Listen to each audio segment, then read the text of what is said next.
Increasing economic opportunities for residents involved with the justice system. That's just the first priority for Durham's new innovation team and an effort that's already seeing results. While it may seem like a problem that's far removed from many, it's a major point of concern for the city and for the thousands of people who want to turn their lives around, but who keep running into obstacles. Welcome to City Life. I'm Beverly Thompson. Joining me to talk about two of those obstacles and what the I-Team is doing to address them is Team Project Manager Ryan Smith, as well as Chuck Manning. He is the team's Community Outreach Coordinator and a beneficiary of the I-Team services. Welcome to you both, and thanks so much for joining me. Thank you. Thank you. So, Ryan, let's get started with you. The work that you're doing is part of a broader reentry program or a project, I understand. Can you please explain to me what this project is and what its goals are? So our team was charged by the mayor a year ago with identifying and trying to address some of the most significant issues and challenges facing residents who are justice involved. Mm-hmm. And the reality is that once you have a criminal record, it is so much harder to find work and to find housing. That the absence of those two things places individuals in greater vulnerability, makes it more likely that they'll live in poverty and more likely that they'll reoffend. And so the goal of our project is to work in collaboration with community partners to identify new approaches we can take in Durham to increase economic opportunity for residents who have criminal records. And our hope is that if we reduce barriers to employment and reduce barriers to housing, that more of our residents will share in Durham's prosperity. Mm-hmm. So, Ryan, I know two of the obstacles that you're working to address through this project are revoked or suspended licenses and some of the issues that come up with finding employment with a criminal background. Why is the work toward license restoration as well as expungement so important? Well, let me start with expungement. And so the first thing is that we spent a lot of time over this last year talking with residents, understanding their stories, and something we heard again and again is that having a criminal record made it really hard to find a job. One woman told us, talking about her criminal record, that it was the dog that she couldn't bury because it kept getting dug up.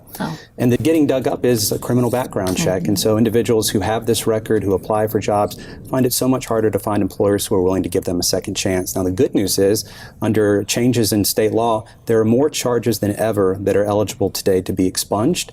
And we know that removing those charges from someone's record will really increase the chance of employment. So that's why expungement is important. We also heard from a lot of residents, and this was surprising, how many also found it hard to find work because they didn't have a driver's license. And I think one thing we learned is that having a license isn't just about getting to work, although that's important. The fact that so many jobs have as a minimum requirement that you have a driver's license means that if you don't have one, it's not about just getting to work, but it actually makes it much harder to even find a job in the first place. And we know that these issues affect tens of thousands of our residents, and I think that's why the city is prioritizing these two issues. So many things that you don't think of unless it affects you. Yeah. So Chuck, I know you're the team's community outreach coordinator, and you've also been involved in the justice system. Speak about your experience and how big of an issue, that these two challenges are. Well, first I'll start with the expungement piece. Like you said, I have been justice involved. Was incarcerated for a charge that I didn't commit one time, and my bond was extremely high, $500,000. Could not make it. I had to stay incarcerated for 14 months until I was able to go to trial. Once I was able to go to trial, those charges were dismissed. But when I came home, I would look for employment and I would put in applications everywhere. I probably applied to close to 100 different places. No one would hire me because the charge that was dismissed still shows up on my record. And employers sometimes gauge individuals regardless if they were charged or they weren't. As long as it's on their record, they gauge the individual who's applying for the job. So it's just hard to get a foot in the door. And with that said, back in grade school, read a book called The Scarlet Letter. If you're familiar with that book, you have a young woman who committed adultery, and she had to wear a jacket with the Scarlet Letter on it, and it followed her everywhere. And it's the same thing with having charges on your record.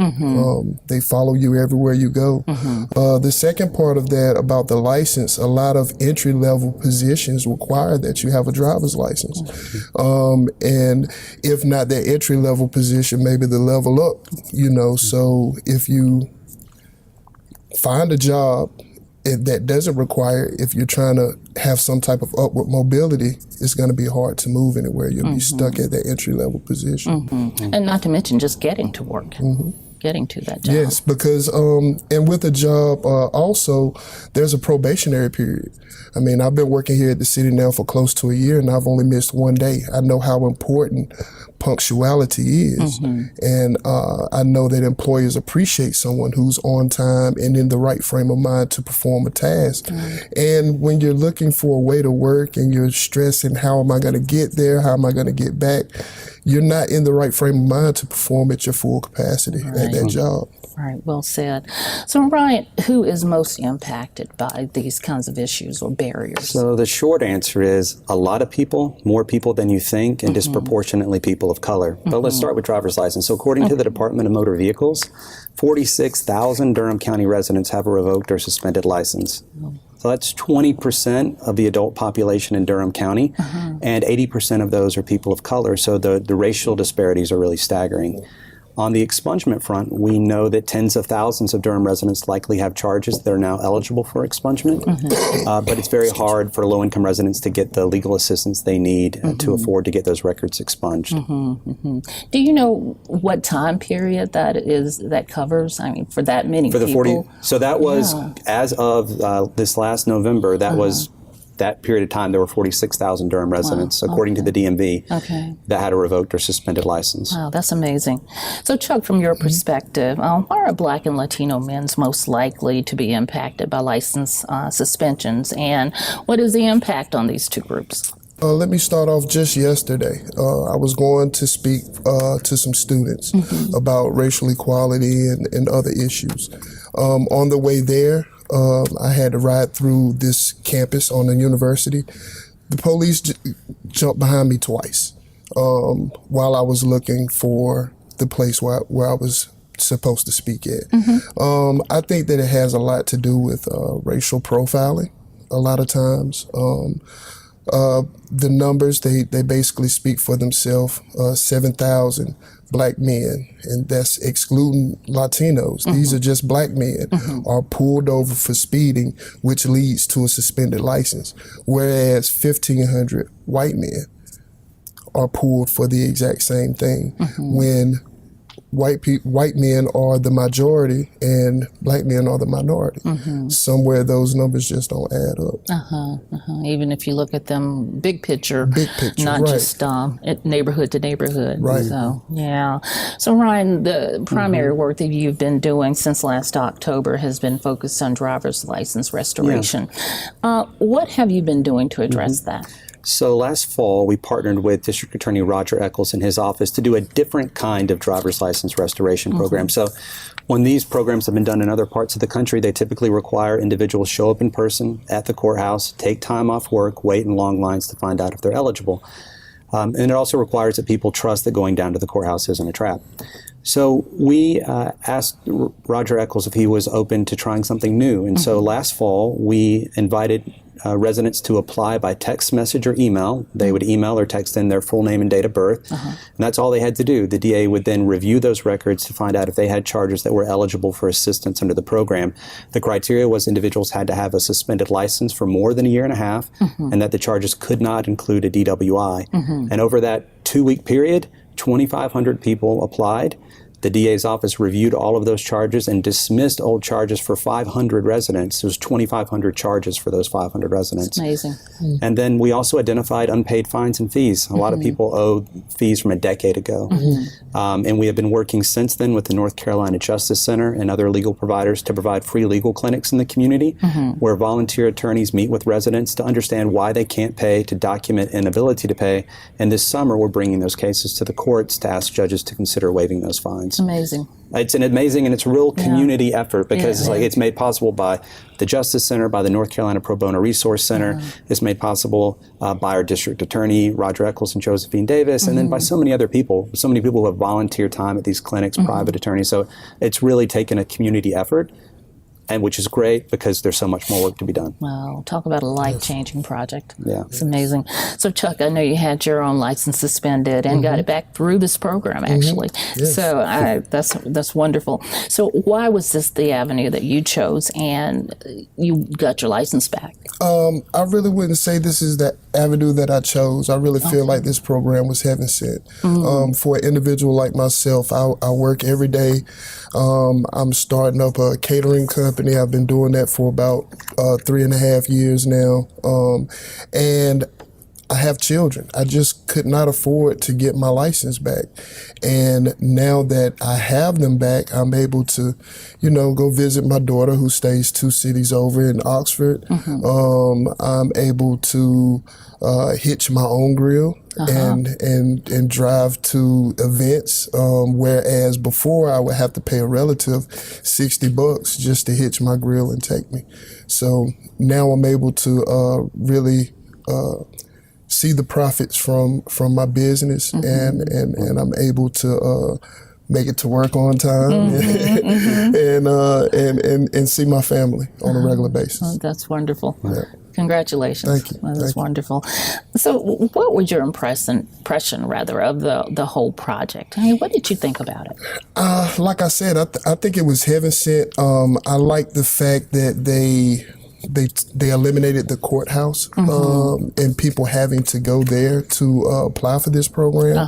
I think that by doing that, it helped individuals trust this process, because a lot of times when you're justice involved, if you have to go to a courthouse or somewhere like that in order to have something like this program done, you're wondering if it's a trap. Yeah. And so with that said, I can remember on Cops, watching Cops, and they had mailed people who had warrants a slip saying that they want a TV and they want this, but when the individuals got there, they were arrested. Right. So to eliminate that, I think that this program took out that component, but also, put in a simple way to get your information to them, and it would still reach the DA. So. And I imagine trust was a pretty big issue for the Latino population as well. Yes. How did you overcome that? Good question. Well, one, we translated the materials. We worked with, and one of our strategies was working with community organizations that had trust of different communities. So we partnered with communities that work with and that represent the Latinx community. And I think that was a big component. And then, of course, we also had Chuck go out into the community as a Durham native and share flyers. So we did multiple things. I also think that that's one community that we really want in our next version of this to double down our efforts. Okay, great. So Ryan, how would you answer people who say this project really doesn't hold people accountable and it makes our roads less safe to put them back on the road? Why is it fair for them to get their license back? How do you answer that? I love answering that question. So here's my answer. First, this program is all about accountability, because every individual who got assistance through this, every individual lost their license for 1.5 years at minimum, some of them for 10 years. And so losing your license for 1.5 years is a pretty steep fine to pay for maybe being unable to pay a $200 speeding ticket. Second thing, this program is all about safety, because there were charges that individuals had that made them ineligible for the program. If an individual had a DWI, they could not benefit from this program. Finally, this program, and I think most importantly, is about the fair administration of justice. It is not fair for individuals to suffer worse consequences for the same offense simply because they are poor or black. And this program took that as its starting point, and I'm really proud of it. Yeah, that's wonderful. I know you have a lot of things coming up in the coming year. Tell us a little bit about the other projects. We got a lot cooking. First thing I'll say is individuals want to learn more about our work, they can go to our website, which is www.durhamiteam.org. Okay. But just in this area around expunction and restoration, so we have a proposal before City Council now. The goal of it is to greatly expand our capacity to expunge more records and to restore more driver's license, because the challenge in this work is doing it at scale. We have tens of thousands of residents who are low income who really need this type of assistance. So this proposal will fund 2 full-time attorneys that would be dedicated to this year-round. It would create, in partnership with the courts, and Judge Amanda Maris, who's helping create this, a court referral program. where the courts would identify individuals who were eligible, connect them up to this office, and this office would either provide immediate relief or connect individuals up to those organizations like Legal Aid and Southern Coalition for Social Justice that are really doing great work in our community. We're also looking at how can we leverage technology to reach more people. So we're partnering with Code for Durham, for example, on a new text message application system. Right, this last time we did it, we had to reply to every message one-on-one in person. They all came to my personal work phone. Now we'll have a system where individuals can apply and it'll be an automated response, so we can reply timely, we can identify eligibility more quickly, and get people really faster. So there's a lot of pieces to it, but we're really excited to see if we can go from helping hundreds of people to thousands, even 10,000 in a year. So we really have an ambitious goal. Amazing, amazing. So Chuck, I know we go from technology to actually taking flyers out into the communities, and you did a lot of that, I've read.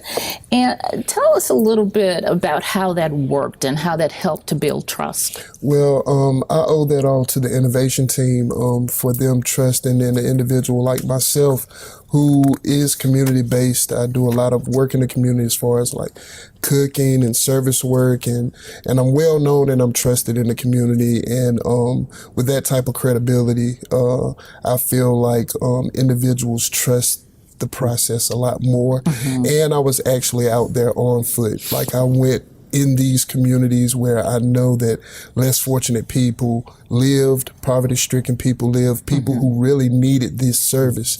I went to those areas, and those individuals embraced me, and they embraced the program. And I think that trust that was built there will go on for the future of this program. Congratulations on an amazing project. And I would need to ask you, though, how is this whole project being funded?